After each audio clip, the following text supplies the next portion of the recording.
BBC ትግርኛ ድሕሪ 20 ደቂቃ ክጅምሪው ንክትከታተሉና ንዕድም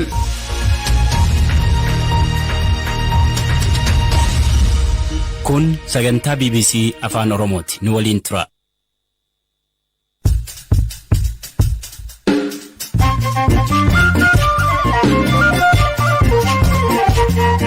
Akka mul'atan dhaggeeffattoota keenya sagantaa raadiyoo BBC afaan Oromoo eegaleera. Sagantaa har'aa keessatti walitti bu'insa aanaa addaa Burjii keessatti mudateen lubbuun namootaa darbu. Namoonni miidhamanii nu bira dhufanii nama 15 san keessa namoonni miidhaa ciccimaa qaban yeroo duraatiif naannoo nama 5 adda baanye. Paartileen siyaasaa 10 walitti dhufuun gamtaa hundeeffatan marii biyyaalessaa Itoophiyaa irratti hirmaachuuf ulaagaa guutamuu qaban ibsu. Bilisummaadhaan sossoo'uudhaa fi hayyamni guutuun jiraachuu qaba. Haala kun hin taane keessatti marii siyaasaa yookaan marii biyyoolessaa geggeessuu jalqabanii utuu haalleen kun hin guutin.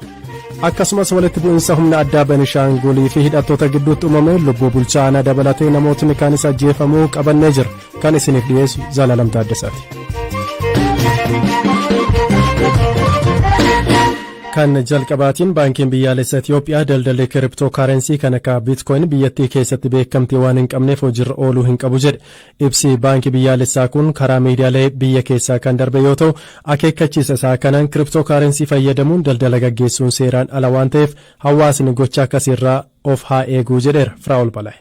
Kiriptookarensiin gabaabumatti yeroo ibsamu maallaqa karaa dijitaalaa daddarbu kan qaqqabatamuu hin dandeenye jechuudha. Kitaabni hiika jechootaa Oxford kiriptookarensiin nageenyummaa waljijjiirraa maallaqaa kan mirkaneessu gosti maallaqaa biyyoonni fayyadaman akka hin heddummanne kan gargaaru daddarbuu maallaqaa kan mirkaneessu akka ta'etti hiika. Kiriptookarensiin mala daddabarsa maallaqaa yookiin daldalaa karaa dijitaalaa gaggeeffamu kan teeknooloojii kiriptoogiraafii jedhamu fayyadamuun daldala nageenyummaan isaa mirkanaa'e ittiin gaggeessan ta'uu hiika galmeen jechootaa kun.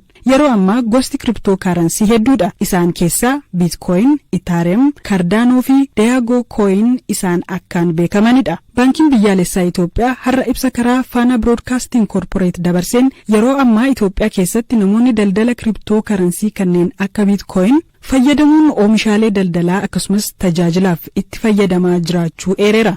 Baankichi kana jedhus Itoophiyaa keessatti meeshaalee bituu fi gurguruus ta'e tajaajila argachuuf dhaabbileen kiriptookaarensii fayyadaman jiraachuu fi dhibuu waan ifatti himee hin jiru. Baankiin kun daldalli dijitaalaa akkanaa biyyattii keessatti akkaan babal'achaa jiraachuu kaasuun kun immoo seeraan ala ta'uu akeekkachiise malee eenyufaatuu kiriptookaarensii fayyadamee kan jedhu hin ibsine. Yeroo ammaa biyyoota hedduu keessatti kiriptookaarensii fayyadamuun gurgurtaa meeshaalee akkasumas tajaajila kennuun baratameera. Microsoft, Nepal akkasumas jaarmiyaa geejjibaa Expedia dabalatee jaarmiyaalee maallaqa miiliyoona hedduu sochoosan irraa hanga hoteelotaa fi kaafeewwan xixiqqootti biitkoyin fudhataa jiru. Riippaabilika Afrikaa Gidduu Galeessaa fi El Salvaadoor dhiyeenya kana biitkoyiniidhaan daldaluuf seera qabeessummaa mirkaneessaniiru.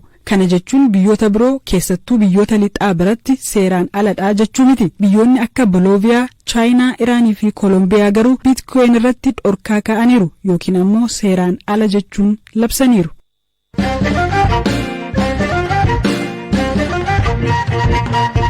Guyyaa sanbata duraa darbe walitti bu'insa aanaa addaa Burjii keessatti mudateen lubbuun namootaa darbe namootni baay'eenis madaa'u bulchaan aanichaa obbo Maariyaa Alamaayyoo BBCtti himan. Walitti bu'insichi sooyyuma magaalaa aanaa Burjii keessatti mudate. Walitti bu'insi kun namoota gabaa bahan gidduutti akka ta'e himameera. Sababa walitti bu'insichaa obbo Maariyaa Alamaayyoo akkas jedhan.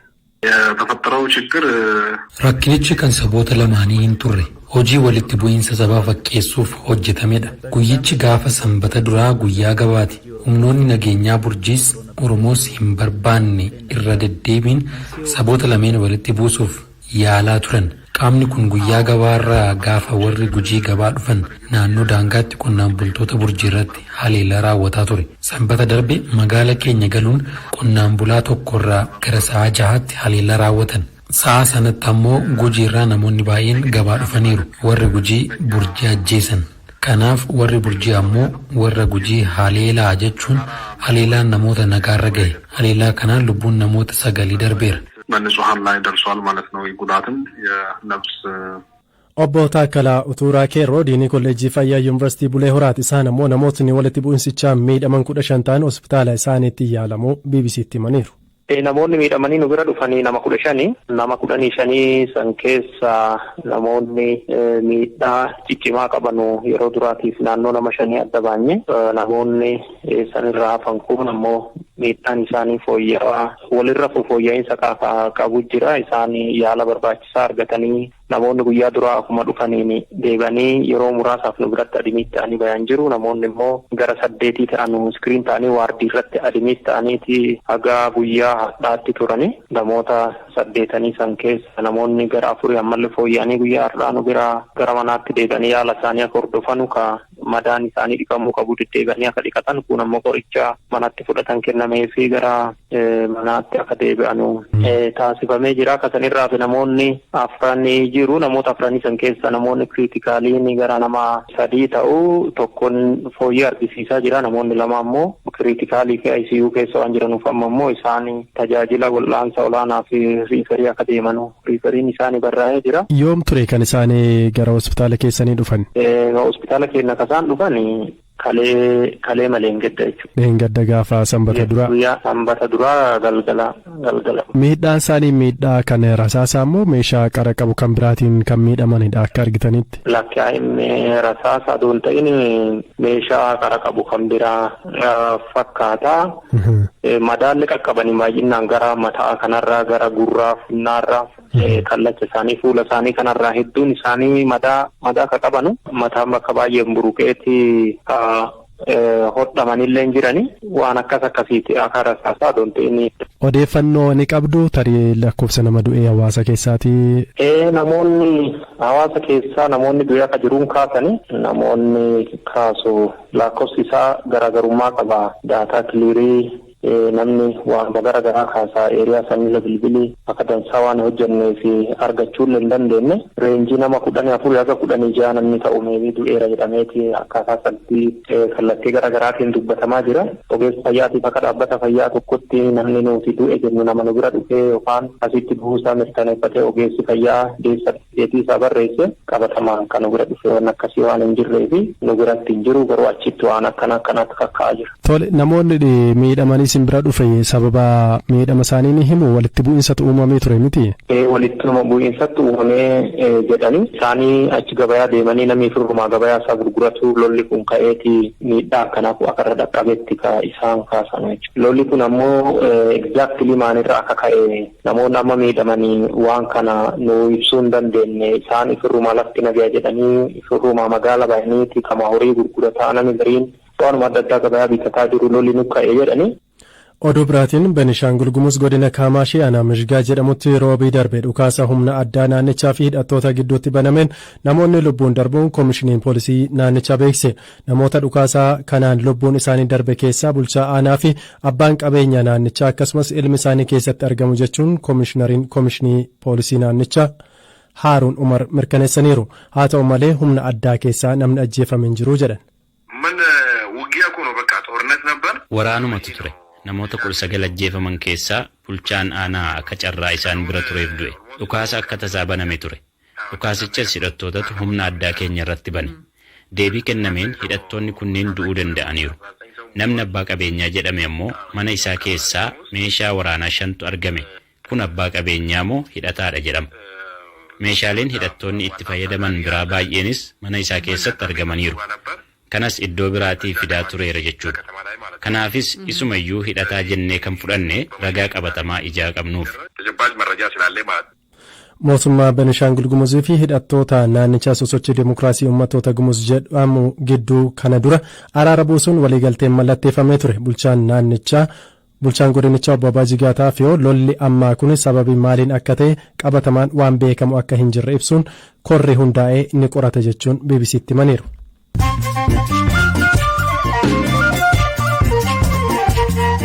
Gidduun ammoo oduuwwan gaggabaaboon isinitti hima. Naayijeeriyaa kutaa biyya Oondootti hidhattootni waldaa kaatolikii seenuun namoota 50 ol ajjeesuun lubaan waldichaa butan. Pireezidaantiin biyyattii Muhammadu Buhaariin kan gocha hammeenya akkasii raawwatan kanneen akka dhokataaf hin beekamnerraa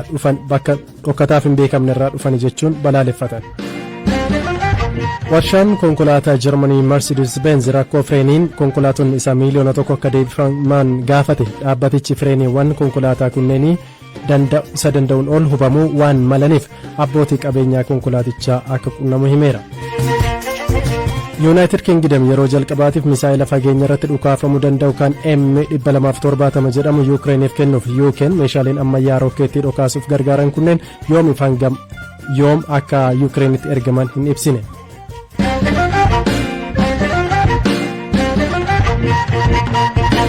Gara dhimma xumuraa qabannetti yoo ceenu adeemsi marii biyyaalessaa hundeeffama koomishinii dhimma kanaa qindeessurraa eegalee rakkoo qaba jechuun paartileen siyaasaa mormitootaa Itoophiyaa dhimma kana sirreessuuf gamtaa paartilee mormitootaa hundeessuu ibsaniiru.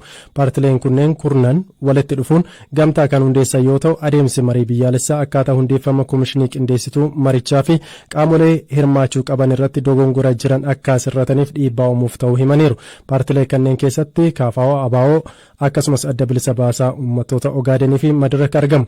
Itti gaafatamaan damee siyaasaa fi miseensa koree hojii raawwachiiftuu ABO obbo Jabeessaa Gabbisaa jalqabuun filannoo duraa yaada marii biyyaalessaa paartiin isaanii akka mootummaaf dhiyeessee ture himuun amma immoo hammataa miti jechuun akka ittaanutti ibsaniiru.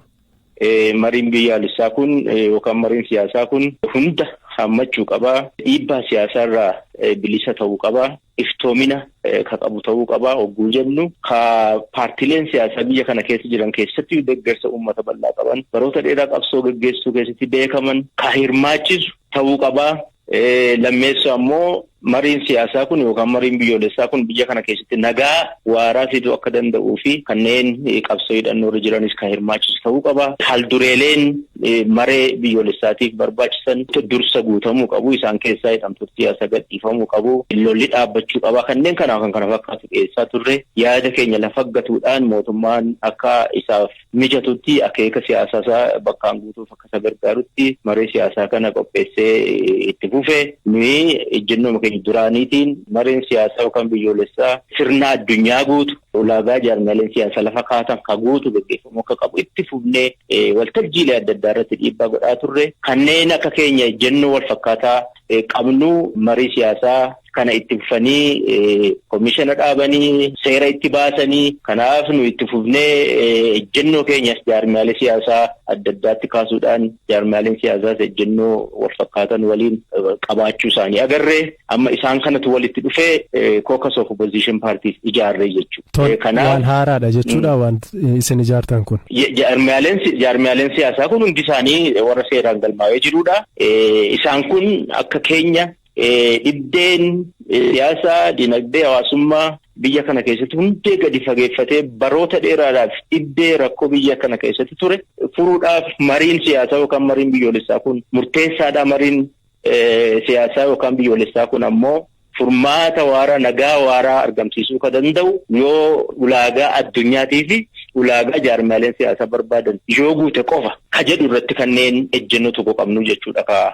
Haga ammaatti paartii keessan ABO's dabalatee paartiileewwan biroo 9 isin waliin ibsa kana keessatti eeraman marii siyaasaa kana keessatti hin hammatamne moo maaliif gamanumaan komii dhageessuu jalqabdan yookaan waamichi isiniif ta'e hin jiru? Waamichi nuuf ta'e hin jiru beeki amma fakkeenyaaf waan adda bilisummaa Oromoo waggaa dubbanne marii biyyoolessaa keessatti hirmaachuudhaafi haldureeleen dursa guutamuu qabantu jiru. Hidhamtooti siyaasaa gadhiifamuu qabu. Jaarmaaleen siyaasaa kun waajjirri isaanii jala cufamee jira keessatti yookaan adda bilisummaa Oromoo waajjirri cufamee jira waajjirri isaa banamuu qabu. Bilisummaadhaan sossa'uudhaafi hayyammi guutuun jiraachuu qabu. Haala kun hin taane keessatti marii siyaasaa yookaan marii biyyoolessaa geggeessuu jalqabanii utuu haalleen kun hin guutin irratti hirmaachuu hin dandeenyu dursaa haala kana nu guutaa ka jedhu gaafachaa turre jechuudha. Haalli kun hagammaayyuu akka hin guunne isin iyyuu gaafata. Kanaaf alternative yaada addaa mariin biyyoolessaa kun ittiin milkaa'uu danda'u kanneen qabnutu yaada kana milkeessuudhaa fi walitti dhufnee ijaaramuu murteessaa ta'uu walamansiifnee amannee. Marii kanarratti ni hirmaattu moo hin hirmaattani wanti murteessitan ni jira? Ulaagaaleen ibsa sana keessatti bahan haga guutanitti hin hirmaannu kookasiin kunis hin hirmaatu. Kabajamtoota dhaggeeffattoota keenya sagantaan raadiyoo BBC Afaan Oromoo galgala kana qopheessine asumarratti xumurreeti kan jirru saganticha kan isiniif dhiyeesse Anzalaalam Taaddasaan ture qopheessituun Firaa'ol Balayeen waliin turtii taasisteetti akkasumas ogeessi teeknikaa keenya Mubaarak turtii taasisee jira. Boruu sa'aatii wal fakkaataatti walitti deebina odeeffannoo dabalataa marsariitii BBC Afaan Oromoo daawwadhaa halkan gaarii.